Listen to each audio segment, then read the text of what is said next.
In this video, I'm going to go over how high expectations lead to sports performance anxiety.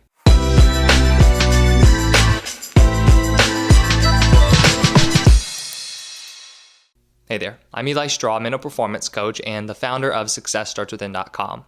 When you set high expectations for yourself going into games, this can be a point of increased sports performance anxiety. Now, what sports performance anxiety is it's where you experience those intense worries about what may or may not happen. We'll see this on a mental level, where you are experiencing these worries, but mostly this anxiety is felt physically. So this is where you have that, strong churning feeling in your stomach. I've had athletes tell me that their legs are shaking, their hands are shaking, they get dizzy, their mind goes blank. So we see these physical symptoms or these physiological symptoms of the sports performance anxiety. Now, that's one of the biggest ways that this sports anxiety will affect your performance, because if you're out there playing and your legs are shaking, for example, do you think you're going to play your best? Probably not, because you're experiencing these physical symptoms of the anxiety. So when we're working on anxiety, we want to figure out, where is this coming from? And there are a few different things that can increase anxiety, with one of them being high expectations. So I want you to think of the term, I have to.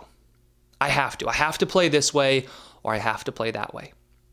How do you feel like that might increase stress and anxiety for you going into a game? Well, let's take the example of a baseball player. And we're going to look at this on a long-term scale, but we're also going to look at this on a short-term scale in terms of a specific game. So let's say that long-term, this baseball player says that he has to hit above 300. His batting average needs to be above 300. That's the expectation he has for himself for this season. Because he has that expectation, he then feels like, I have to get a hit for this game. Right? So we have this long-term expectation in terms of what he feels like he has to do for the season. And then we have the short-term expectation of what he has to do for this upcoming game, because that's linked to the expectation he wants to achieve by the end of the season. Now, on the surface, hitting above 300 for a baseball player, just as getting a hit during this game for a baseball player, is a great goal to have, right? I mean, that's what a baseball hitter is out there to do. They're not out there to strike out. They're not trying to hit below 300. That's not their goal. However, there is a difference between a high expectation and a goal because you want to just play well. When I'm talking about these high expectations, it really is based on that thought of, I have to hit above 300. I have to get a hit. If we translate this to another sport, I have to score this many points, or I have to have this many assists. When all of a sudden you attach that I have to term, that's where we see it turn into high expectations, and that's where we see it lead to sports performance anxiety. So I want you to think about that baseball player and him thinking, I have to hit above 300. Now, as he goes throughout the season, if he is hitting above 300, what do you think will happen? Will he experience less anxiety or more anxiety?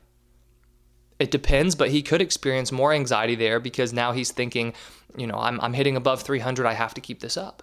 So because he has that high expectation, he's thinking about how he has to keep it up and he can't get out. He can't fall into a slump, otherwise he's going to hit below 300. So because he's playing well, he might start feeling more anxiety. Equally, if he's hitting 250, he could feel anxiety, because now he's stressing about the fact that he has to get a couple hits a game over these next few games in order to bump his average back up above 300. So once again, that's where we see these high expectations on a long-term scale affect you throughout the season. As you start to think about achieving that expectation and keeping up the play that you're already doing if you're playing well, or if you start to think about how much you need to play better because you're not getting to that expectation yet, we're going to see that anxiety and that stress increase.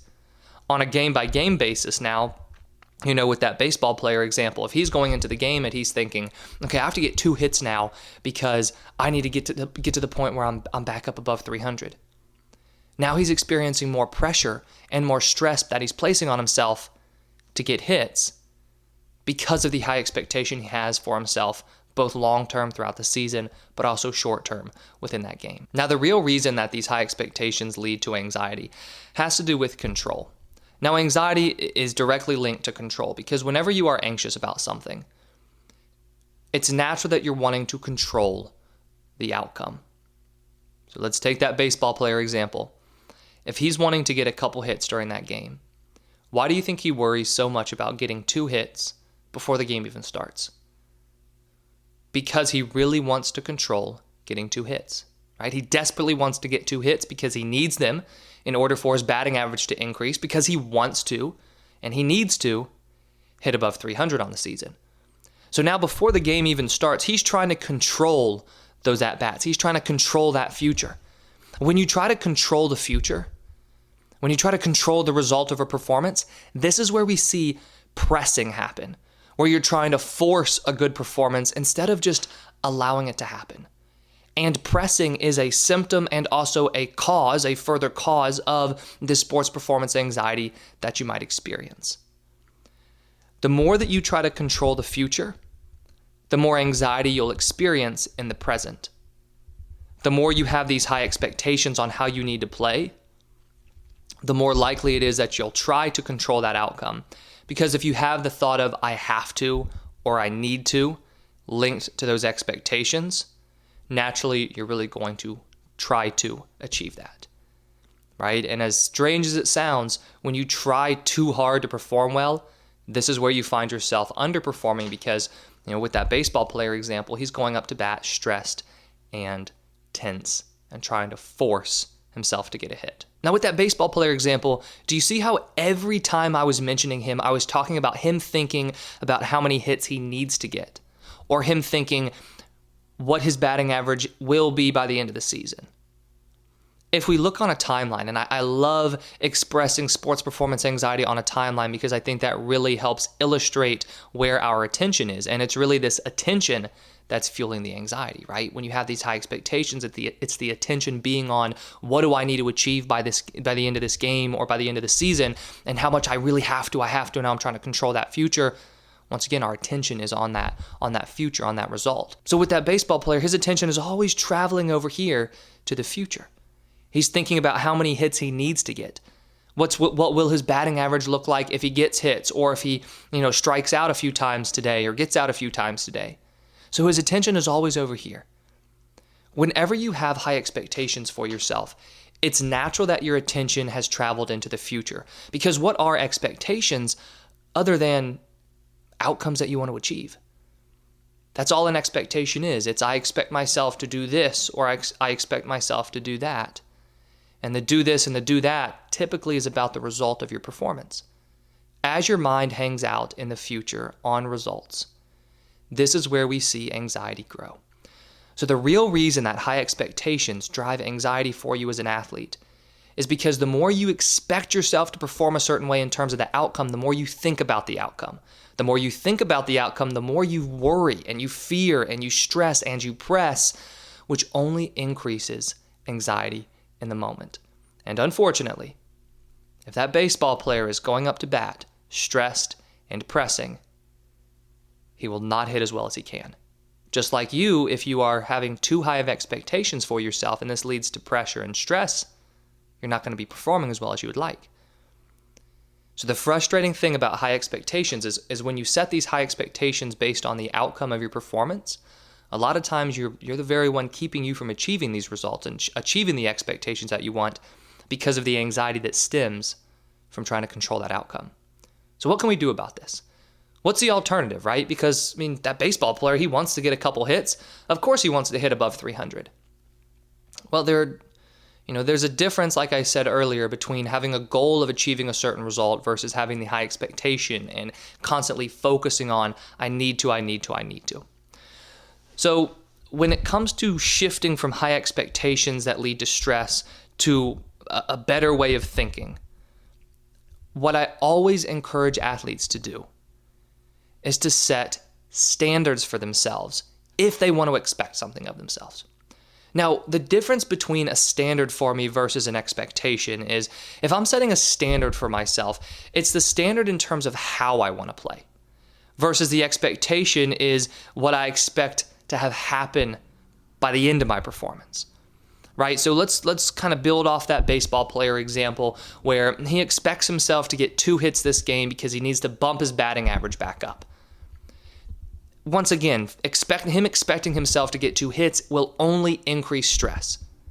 However, if he has standards for every single at-bat, standards that are based on what he can control, that will put him in the best position to succeed that at-bat, that's where he'll find himself performing well. So what his standards might look like are standards in terms of how he approaches each at-bat. Maybe this involves what he does in the dugout, pre-at-bat, so he visualizes in the dugout maybe. And then maybe when he's in the on-deck circle, his standard is to use some breathing exercises, and to really focus on timing up the pitcher. And then he has a standard for himself to be aggressive early in the count. That's what he wants to do. Then another standard he has for himself is moving on from strikeouts and bad at-bats quickly, evaluating his at-bat, but then moving on as quickly as possible. Now, if you had 2 different hitters, and one hitter focused on all of those standards that I just mentioned, while the other hitter stressed about getting hits, which do you think would be a more consistent hitter, and which would you bet your money on would hit above 300 if both of them have pretty equal talent? It's absolutely going to be the one who sets the standards for himself, because standards are controllable, and those controllable standards, or what we could consider process parts of your game, are what lead to these outcomes. So instead of expecting yourself to get a certain outcome, you want to expect yourself to play a certain way. Now, when I say play a certain way, I do not mean play a certain way based on the result. I mean play a certain way based on the process. What can you control about your game that you want to do every single time? For the baseball player, every single time he wants to have a good approach, which means he needs to stick to his pre-at-bat routine starting all the way back into the dugout or in the dugout. He knows that he needs to be aggressive early in the count because that helps him. He knows that he needs to move on quickly. We could also take this away from the game and say that he has the standards throughout the week of hitting on his own outside of practice. He has the standard of really listening to his coach, of working hard and being focused during practice. There is so much that goes into the result of your performance that it's nothing but a waste of time for you to be focusing too much on those results when you should be focused on all these controllables, the process parts of your game, the standards in terms of how you need to play, because that is what will lead to the results. So we know that high expectations equal sports performance anxiety, because high expectations cause you to try to control that future because you want to play that well so badly. But when you try to control that future, you press in the present moment and you stress in the present moment, and we see that anxiety increase. As that anxiety increases, performance drops. So let's let go of those high expectations, still know how you want to play in terms of the result, but don't stress about it. Let it go and focus instead on setting standards for yourself, right? Standards in terms of what you can control about the way you play. And that's how we let go of these expectations and focus instead on what's actually going to help us play our best. If you're interested in learning more about one-on-one mental performance coaching or any of the sports psychology programs that I have available, I've put links to those in the description below, or you can head over to successstartswithin.com to learn more. Thank you for watching the video, and I wish you the best of success in all that you do.